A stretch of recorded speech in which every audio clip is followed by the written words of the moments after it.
Una bendición compartir en este día junto a ustedes y ver rostros tan amados de familia y de hermanos en la fe.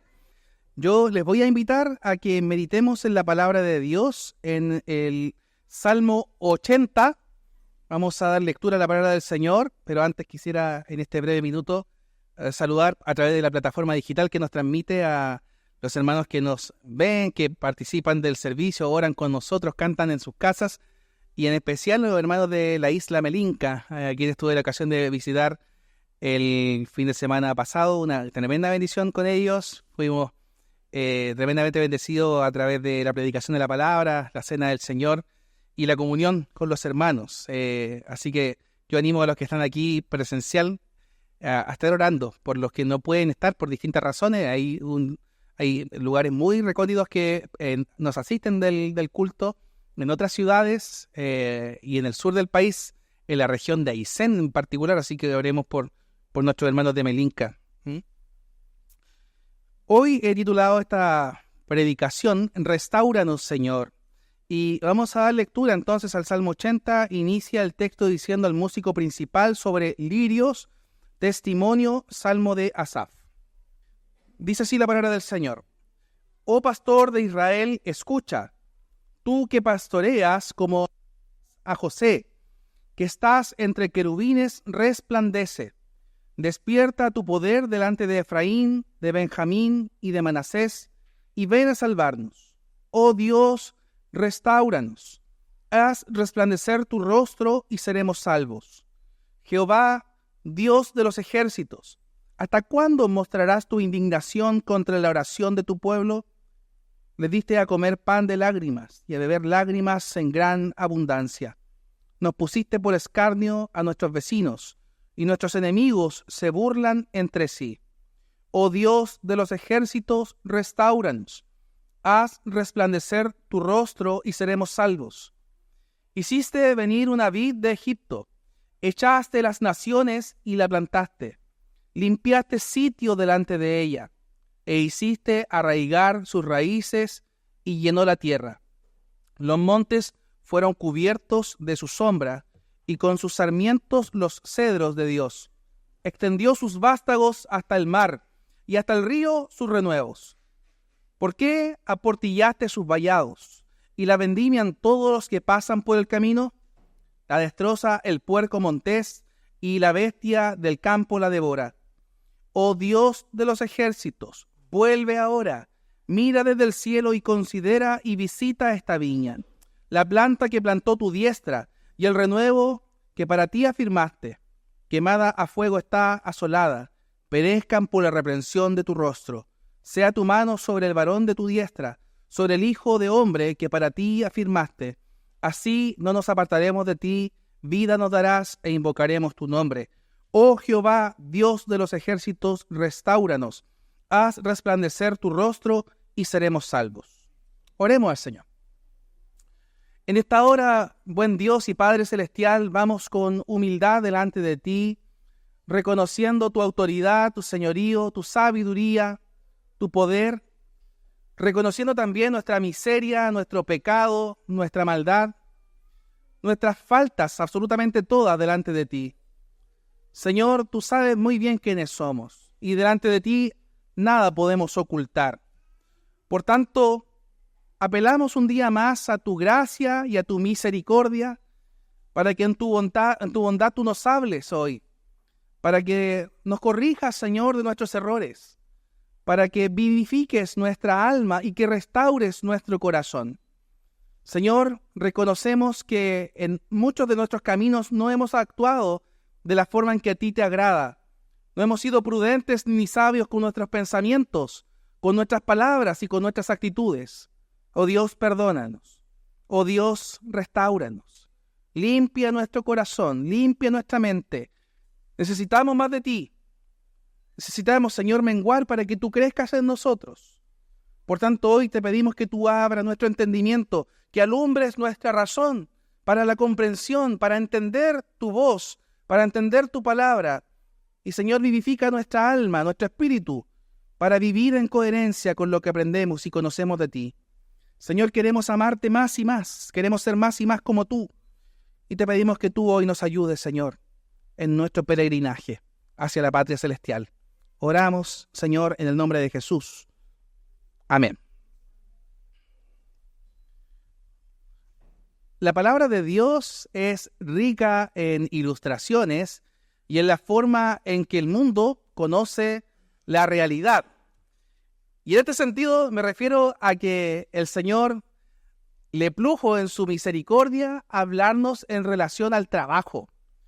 Y la característica del pueblo de Israel, del antiguo Oriente Próximo, en la historia de Israel, tiene que ver con las funciones que desempeñaban. Gran parte de la función del antiguo Oriente Próximo de Israel estaba relacionado primero con la agricultura y segundo con la ganadería.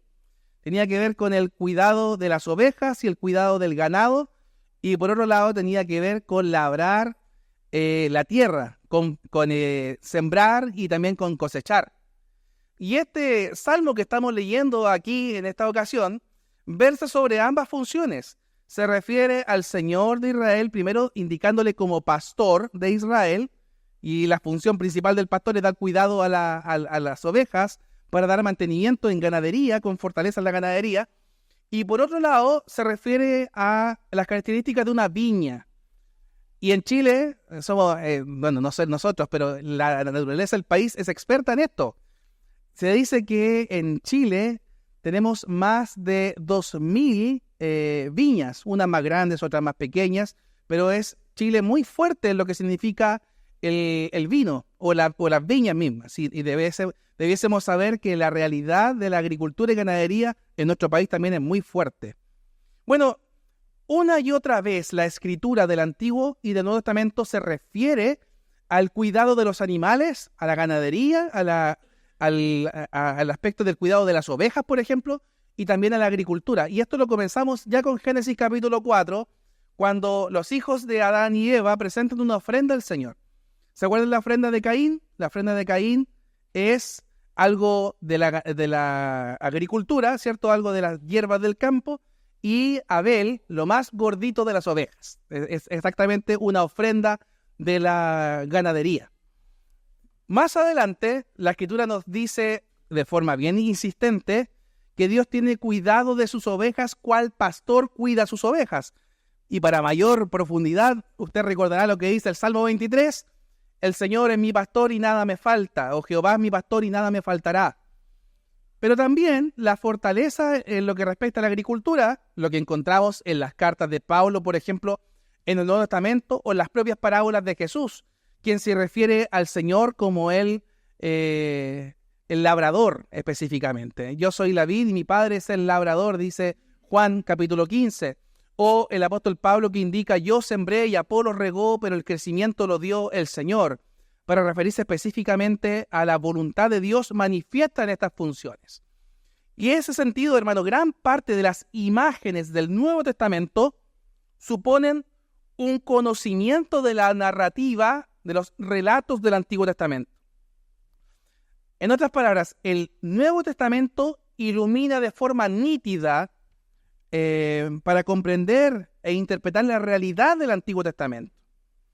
Y en ninguna parte de la Escritura se ilustra mejor con respecto a esta ilustración que les decía yo respecto de Juan capítulo 15, donde el Señor dice, yo soy la vid verdadera y mi Padre es el viñador o el labrador de Juan capítulo 15, 1, que aquí en esta metáfora que se utiliza en el Salmo 80. Esta metáfora está continuando con una metáfora antigua. Por tanto, nuestro trabajo hoy día y nuestra responsabilidad como cristianos es sentarnos y preguntarnos, ¿qué significa ser una vid? ¿En qué sentido podría ser eso cierto en el caso de Jesús? Nuestro trabajo hoy es descubrir a qué pasaje del Antiguo Testamento se refiere. Y aquí el más alto de esta lista es el Salmo 80, junto con la parábola de la viña y el viñador que establece el profeta Isaías en el capítulo 5. El Salmo 80 se basa en esta metáfora de la vid y quisiera partir leyendo el versículo 8, si lo ven conmigo ahí. Hiciste venir una vid de Egipto Echaste las naciones y la plantaste.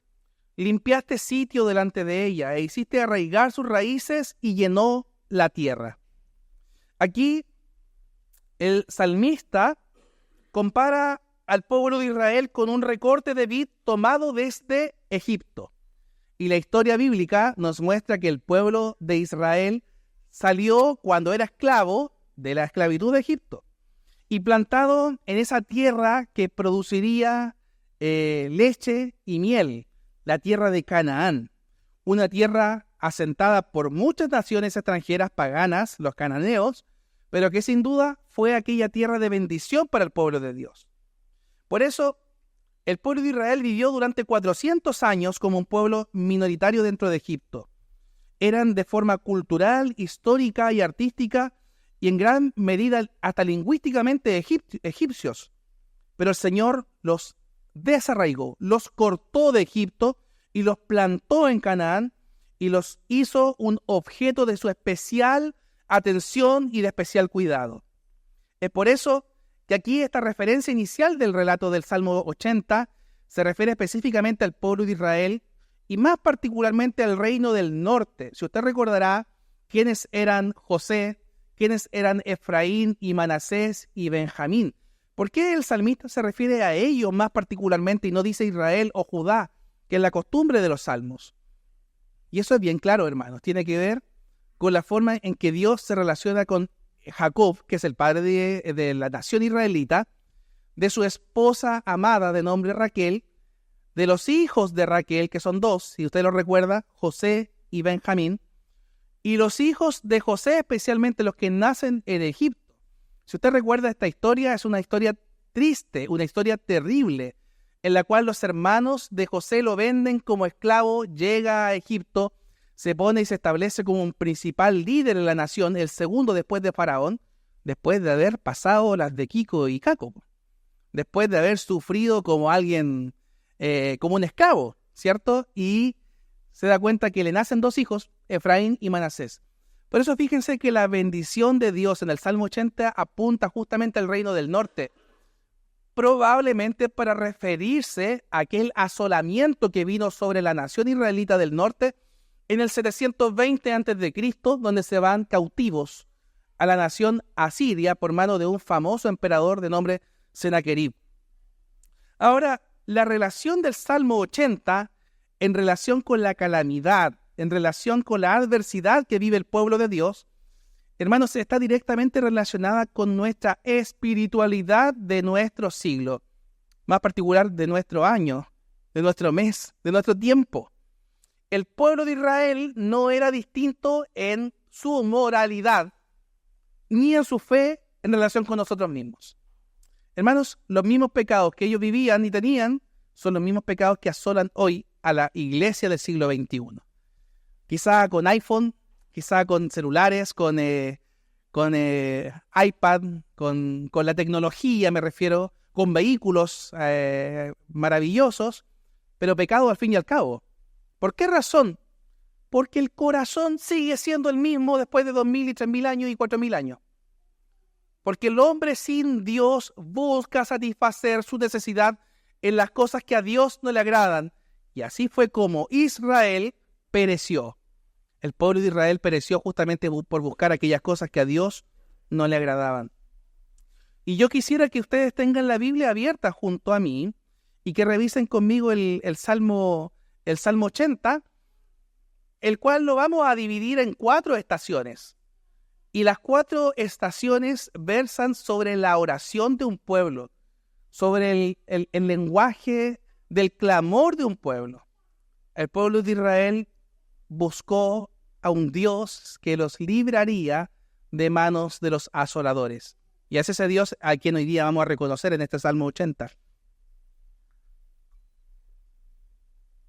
En la lectura del Salmo 80, en primer lugar, en los versículos 1 y 3, vamos a ver que la iglesia del siglo XXI ha sido llamada a suplicar por ayuda, reconociendo que Dios tiene el poder, reconociendo que Dios es poderoso. Suplicar no en las fuerzas de la iglesia, como lo hacía Israel, no pensando en las fuerzas de la nación, sino en el poder de nuestro Dios. Dice el Salmo 1, El Salmo 80, 1 al 3. Oh pastor de Israel, escucha.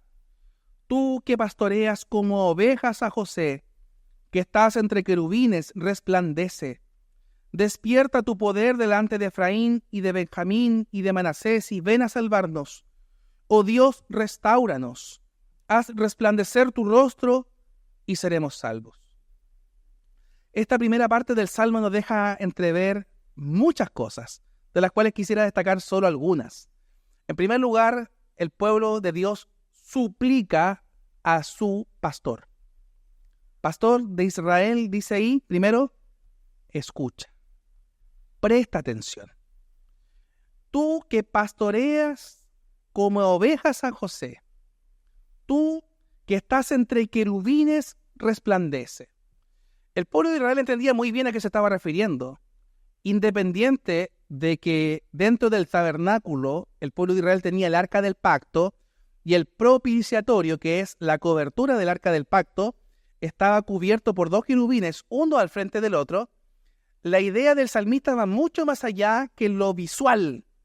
Se refiere primero al Dios todopoderoso y soberano, se refiere a aquel que salva, se refiere a aquel que restaura y se refiere a aquel que sostiene y pastorea como ovejas a su pueblo. En otras palabras, a un Señor poderoso y soberano. Aquí el salmista no está apuntando a un Dios circunstancial de un momento de la historia, y tampoco está apuntando a una característica puntual del reinado de Dios, sino a Él en su majestad y en su autoridad. Aquí se remonta a Génesis 48:15, donde Jacob dice así: el Dios en cuya presencia anduvieron mis padres, Abraham, Isaac, el Dios que fue el pastor de toda mi vida hasta este día. Fíjense que el texto de Génesis alude a que desde el principio el pueblo de Israel concibió a su Dios como un pastor. ¿Qué es lo que hace un pastor? Un pastor lo que hace es establecer el estándar de los pastores, que tenemos esa función, ¿no?, de cuidar a las ovejas. Pero el cuidado de las ovejas envuelve muchas características. Primero, la apacibilidad de un pastor. Pero segundo, la fortaleza del pastor. Lo mencionaba, creo que en el devocional del día miércoles en la oración. Esta idea de la vara y el cayado que infunden aliento en el Salmo 23 obedece a la identidad de la forma en que el pastor protege a sus ovejas. Fíjese que con la vara y el cayado, la oveja es alentada no en el sentido del castigo a la oveja, sino de la protección de los otros animales que comen las ovejas, o de otros seres humanos, o de otras personas que quieren robar y matar a las ovejas. Acuérdense ustedes esta expresión que utiliza Jesús: el ladrón no viene a robar, matar y destruir, pero yo he venido a que tengan vida y en abundancia. Y esa fortaleza del Señor como pastor de Israel la establece en función de su autoridad y de su poder. Esa vara y cayado que infunden aliento del Salmo 23 obedece que el cuidado del Señor, aparte de la pasibilidad, del amor, en el chileno decíamos apapacheo, cuidado, abrazo, ¿cierto?, tiene que ver con que es fuerte y que nada ni nadie lo va a poder hacer desproteger o matar o destruir.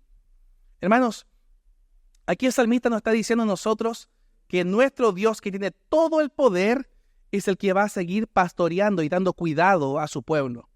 Pero la forma en que nos acercamos a ese Dios no es con la soberbia, no es con altanería, sino con una súplica humilde, un reconocimiento de que solo en Él hay restauración y de que solo en Él hay perdón. Por eso aquí esta idea de salvación de la opresión está envuelta en esa humildad. Dice el salmista: sálvanos. ¿Por qué? Porque están siendo asolados, porque están siendo llevados cautivos, porque no hay nada más terrible que irse preso a otro país sin tener la posibilidad de decir no. O sea, todos sabemos lo que significa una opresión, y la nación chilena aún más. La tumba de los libres, ¿cierto?, dice el himno, o el asilo contra la opresión. Porque esta idea de subyugación por la fuerza en el país la tenemos bien clara desde los albores de la patria, y entendemos lo que eso significa. El pueblo de Israel también lo sabía y lo tenía muy claro. Sálvanos, Señor de esta opresión. Y aludiendo a dos cosas. Primero, a la bendición arónica de Números capítulo 4, esa bendición que siempre establecemos al final del culto, que el Señor tenga misericordia de ti, Señor, haga resplandecer su rostro sobre ti, tiene que ver no solamente con que dé luz en la comprensión, sino que nos haga brillar con el poder de su Espíritu. Y ese es el tipo de oración que la iglesia del siglo XXI también debe orar. Una súplica pidiendo auxilio, una súplica pidiendo cuidado de aquel gran pastor de las ovejas, quien cuida con poder y autoridad a su pueblo. Hermanos, una característica de la oveja es que no es un animal feroz. Una característica de la oveja es que no anda mordiendo. La oveja tiene una característica que come verdes pastos y que necesita de alguien que la guíe, que la oriente y también que la salve. Ese tipo de atención es la que Dios quiere que usted y yo tengamos. Que le busquemos cuáles ovejas a ese gran pastor de las ovejas. Que recibamos esa corrección, que recibamos ese cuidado que solo el Señor sabe dar a su pueblo. El rostro de Dios entonces se presentaba como oculto para el pueblo de Israel y ahora se requiere el cumplimiento de esa bendición. Y si esto sucede, si el Señor hacía brillar el rostro sobre el pueblo de Israel, serían librados según esa solicitud. Esa bendición llegaría muy después, pero llegaría. Así la historia termina con una experiencia amable, y es que el pueblo de Israel vuelve a su nación, pero vuelve con mucha desatención de la ley de Dios. Es por eso que yo hago un especial llamado, en función de lo que la historia relata, a que la iglesia del Señor busque el rostro del Señor, no en un sentido contemplativo, no en el sentido de esperar que los ángeles vuelen o que se aparezca una luz que nos muestre la realidad, sino en tener la cualidad de entender y discernir lo que existe y la necesidad del pueblo de Dios de atender la palabra y de orar fervientemente por cambios internos del corazón. Que toda esa tosudez que existe a veces que nos impide avanzar, que el Señor la apacigüe y la calme. Es por eso que en primer lugar, hermano, encontramos un llamado de súplica, reconociendo el poder de Dios, pero ahora si van conmigo de los versículos 4 hasta el 7, nos vamos a dar cuenta de un lamento por el castigo del pueblo y angustia, pero confiados también en el Señor, en el poder del Señor. Si leen conmigo versículo 4 al 7. Dice, Jehová de los ejércitos, ¿hasta cuándo mostrarás tu indignación contra la oración de tu pueblo? Le diste a comer pan de lágrimas y a beber lágrimas en gran abundancia. Nos pusiste por escarnio a nuestros vecinos y nuestros enemigos se burlan entre sí. Oh Dios de los ejércitos, restáuranos. Haz resplandecer tu rostro y seremos salvos. Fíjense si al final de esta expresión, el resplandecer el rostro y salvación atraviesa el Salmo completamente, de principio a fin. No es solamente en esta parte, todo el Salmo. 3 o 4 veces lo menciona. Y es para dar cuenta de que por causa de la desobediencia del pueblo de Israel, tuvieron que padecer una corrección fuerte de parte del Señor. Ese pastor de las ovejas no dejó de cuidarlos. Ese pastor de las ovejas no dejó de darles sustento, abrigo y cuidado, pero los corrigió muy fuertemente, los remeció.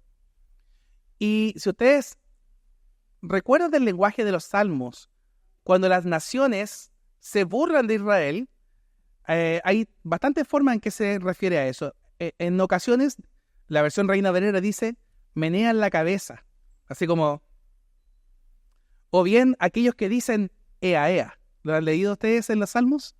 Ea, ea, como ahí están esos que decían que tenían al Dios verdadero, o ahí están aquellos que decían que proclamaban al Dios todopoderoso y soberano, o aquellos que decían que tenían el verdadero Dios. Toda la soberbia de la nación israelita fue derribada por causa de su desobediencia, por su falta de atención al Señor. El Señor lo único que demandaba de ellos, ¿saben qué era? Fidelidad.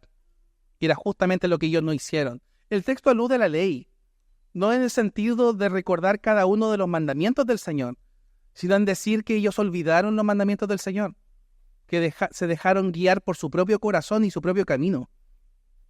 Y aquí el salmista reconoce que las aflicciones que está soportando el pueblo fueron causadas por la ira de Dios que las motiva, la justicia de Dios. Nosotros a veces creemos que Dios tiene las características que nos convienen a nosotros. ¿Cuáles son? Amor, bondad, apacibilidad, cuidado, poder, ¿cierto? Pero hay cosas que a veces aparentemente no nos convienen, como el atributo de la justicia de Dios.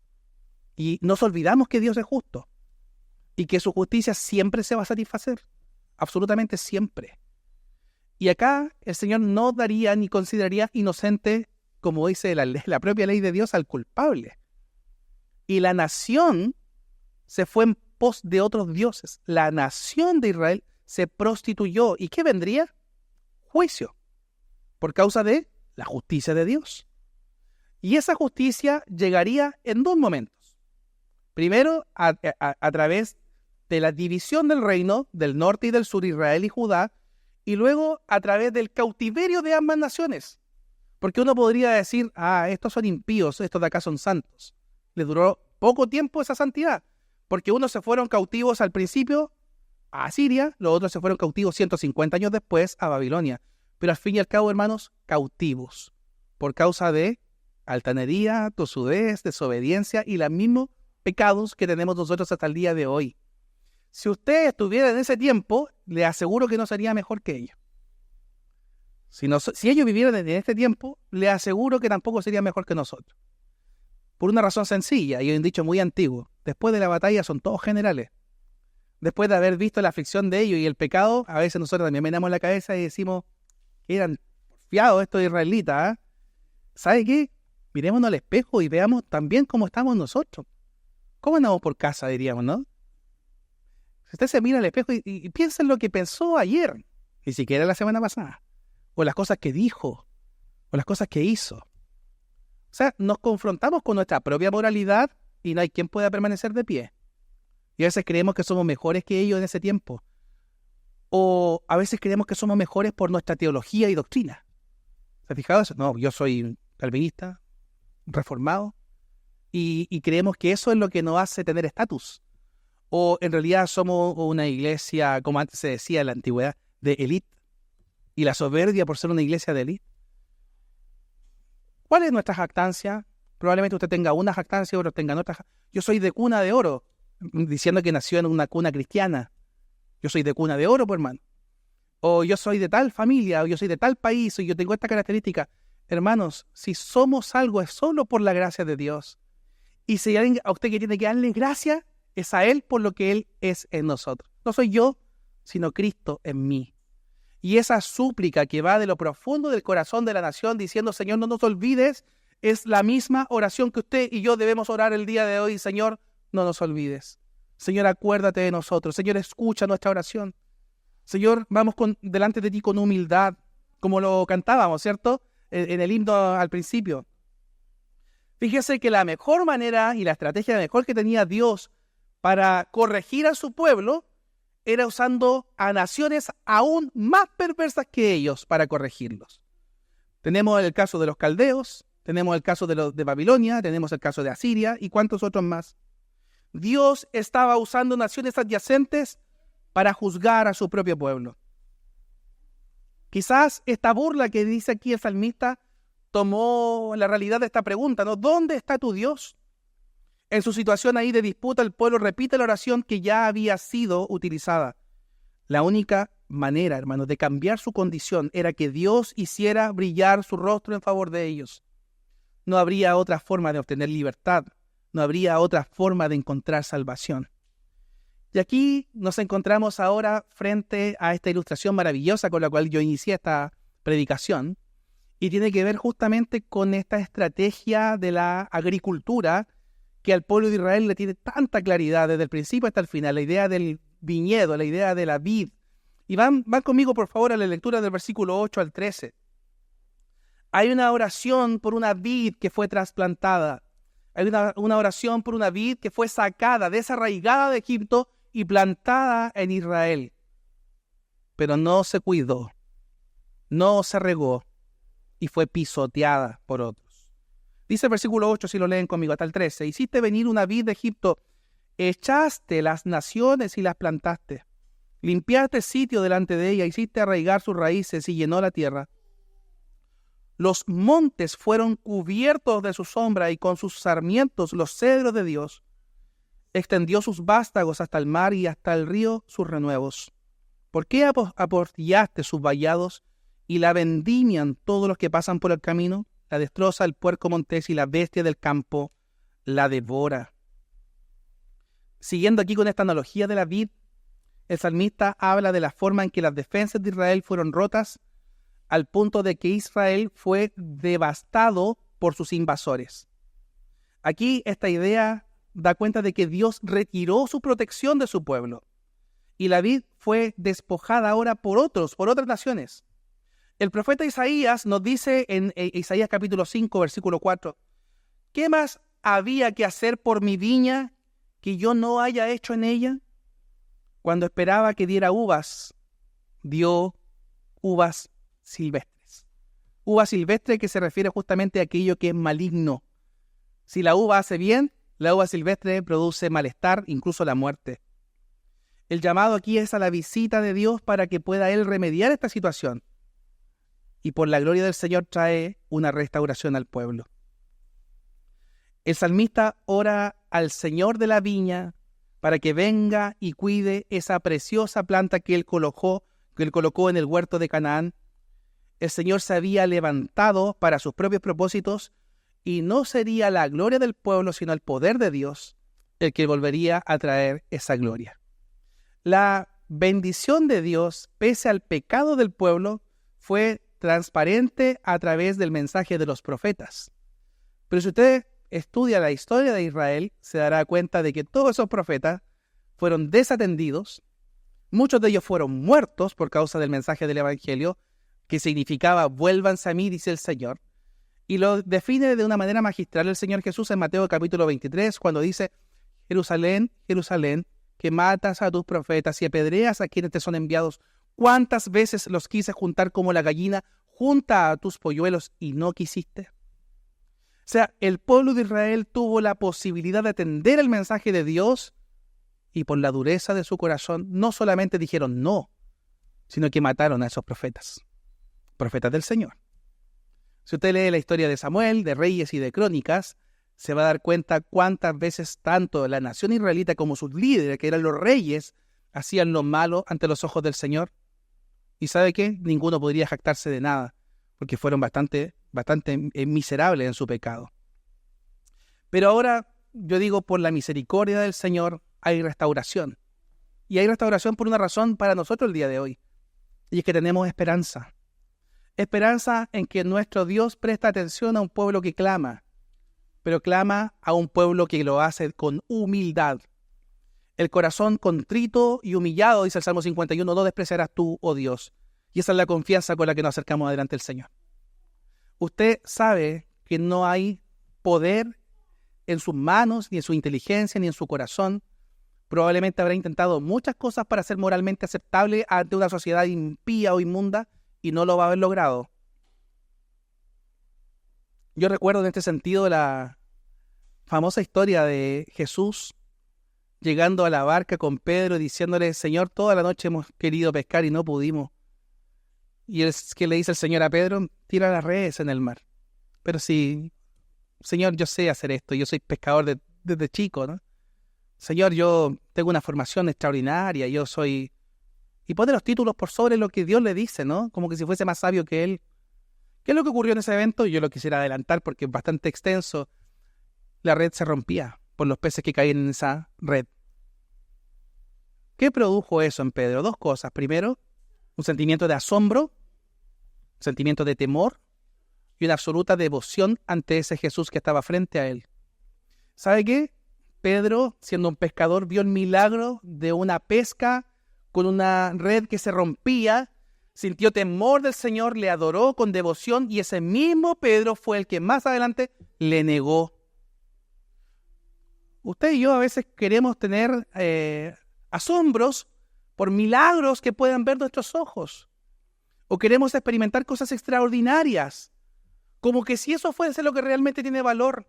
Los discípulos del Señor vieron los milagros, enfermos sanar, muertos resucitar, y aún así tuvieron miedo, y aún así tuvieron temor. Uno lo entregó, otro lo negó. ¿Saben qué? Reitero esta idea, no somos mejores que ellos.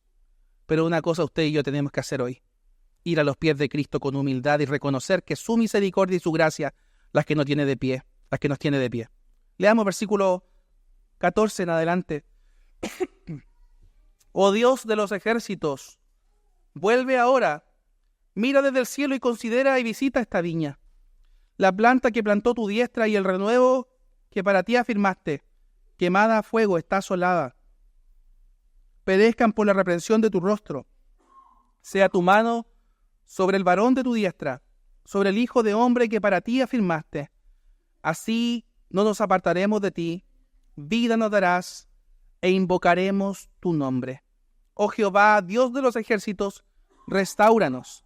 Haz resplandecer tu rostro sobre nosotros, y seremos salvos. Esta idea final es un clamor por restauración del Señor, y con esa expresión culmina el Salmo, y con esa expresión yo quiero que la tengamos en mente por cuanto es el estribillo, el coro del Salmo. Señor, restáuranos. Haz resplandecer tu rostro sobre nosotros y sálvanos. La garantía aquí se da a favor de un pueblo que nunca más se apartaría de su Dios. Porque a pesar de toda la generosidad, a pesar de todo el cuidado de Dios, el pueblo de Israel no dio el fruto que el Señor deseaba. Entonces, efectivamente, el Señor decidió comenzar de nuevo con un pequeño brote, un pequeño renuevo, como se sugiere y se ora en el Salmo. Vuélvete de nuevo, oh Dios de los ejércitos. Esta idea, el Señor de los ejércitos, atraviesa no solamente los Salmos, sino la Escritura entera. Y he tenido ocasión de mencionarlo en otras ocasiones.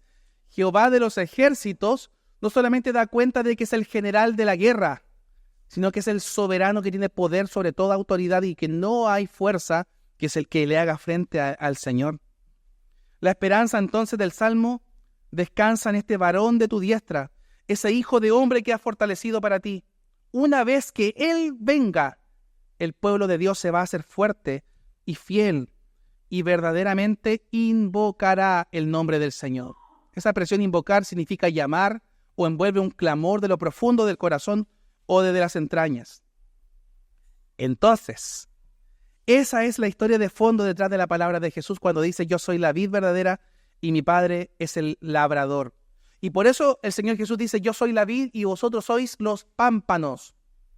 El que permanece en mí y yo en él, ese es el que lleva mucho fruto, porque separado de mí nada podéis hacer. Hermanos, nuestro Señor Jesús es ese renuevo obediente. Jesús es el comienzo de una plantación completamente nueva por parte de Él. Jesús es quien dará la cosecha a quien merece. Es el Señor, es el fuerte de Israel. Gracias a Él, nosotros hoy día nos sostenemos de pie.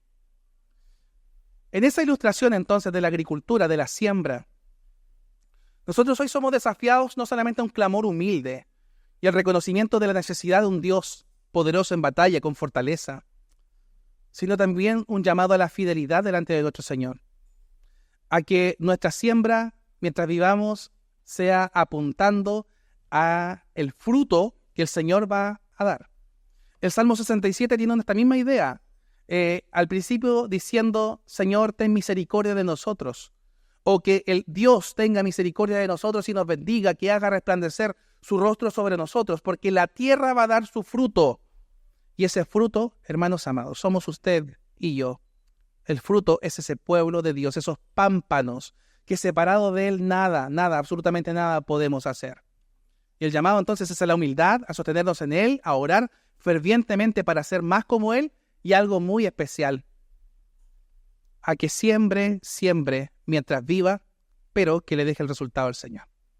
No sé si ustedes recuerdan ese himno: sembraré la simiente preciosa de ese glorioso evangelio del amor. Siembre dos cosas. Siembre la predicación y siembre la enseñanza. La predicación envolviendo la evangelización, el testimonio, el anuncio de ese evangelio de salvación. Que los que no conocen a Cristo le conozcan. Que los perdidos abran su corazón al conocimiento del evangelio por el testimonio suyo. No por la proclamación del predicador que venga. Se me parece extraordinario, predicadores extraordinarios en la historia. O sea, el hermano Whitefield, Wesley de Inglaterra, o los de después, Spurgeon, por ejemplo, o predicadores extraordinarios, incluso Billy Graham hace muy poco tiempo. ¿Cuántos predicadores extraordinarios se han levantado en la historia de la humanidad? El Señor quiere usarlo a usted para que en su propia realidad comparta esa proclamación, ese evangelio. Siembre el evangelio de salvación a los perdidos, pero también siembre el evangelio del reino a los que están a su cuidado. Siembre el evangelio de sus hijos, siembre el evangelio en su familia, comparta la verdad del evangelio que le ha hecho tanto bien a los que están a su alrededor, porque Dios va a demandar de nosotros eso. Hágalo, siembre, siembre y siembre. Siembre con atención, dedíquele tiempo a la oración para una cosa, para que el Señor dé su fruto en su tiempo. Ese fruto que está en usted y que usted está dando fruto hoy día por la misericordia del Señor, que sus ojos vean después ese fruto con sus hijos, con su familia, con su entorno, que todos conozcan al Señor, para que su nombre sea glorificado. Amén. Oremos. Hoy te alabamos, Señor, por tu palabra santa, leída, expuesta, y también que nos confronta con nosotros mismos. Señor, somos hombres y mujeres necesitados de ti, necesitados de tu sabiduría. Reconocemos, Señor, que hemos actuado impíamente en muchos pasajes de nuestro caminar. Señor, hoy nos humillamos delante de ti, reconocemos, Señor, que sin ti nada somos, que separados de ti, como tu palabra lo indica, nada podemos hacer. Señor, aviva en nosotros ese fuego del evangelio, que pueda impactar al mundo, que pueda impactar a otros, a los perdidos, pero que impacte en primer lugar en nuestro hogar, nuestra familia. Que tengamos, Señor, esa pasión por tu reino, esa pasión por compartir tu evangelio, esa pasión, Señor, por ser más como tú y por dar fruto en nuestra propia vida. Señor, que tengamos un corazón apacible, que tengamos cuidado, Señor, también en hacer tu voluntad en la vida diaria. Señor, queremos que nuestro carácter sea moldeado conforme al tuyo, queremos ser más como tú, queremos invertir nuestro tiempo, nuestras ganancias, nuestros recursos y todo lo que somos, Señor, en tu reino. Qué mejor manera, Señor, de invertir nuestra vida que en ti. Señor, gracias te damos por tu misericordia, por tu favor, por tu amor, por tu bondad, porque nos hablas de manera tan clara, porque hoy día nos confrontas con nuestra realidad y también porque nos mueves, Señor, a dedicar nuestra vida a esa humilde oración, a ese clamor ferviente por restauración, esa necesidad que tenemos de ser como tú. Hoy te pedimos, Señor, que tú nos bendigas. Señor, necesitamos de ti y queremos que obres a través de nosotros, tu pueblo. Oramos con gratitud, Señor. Te pedimos tu bendición en el nombre de Jesús. Amén.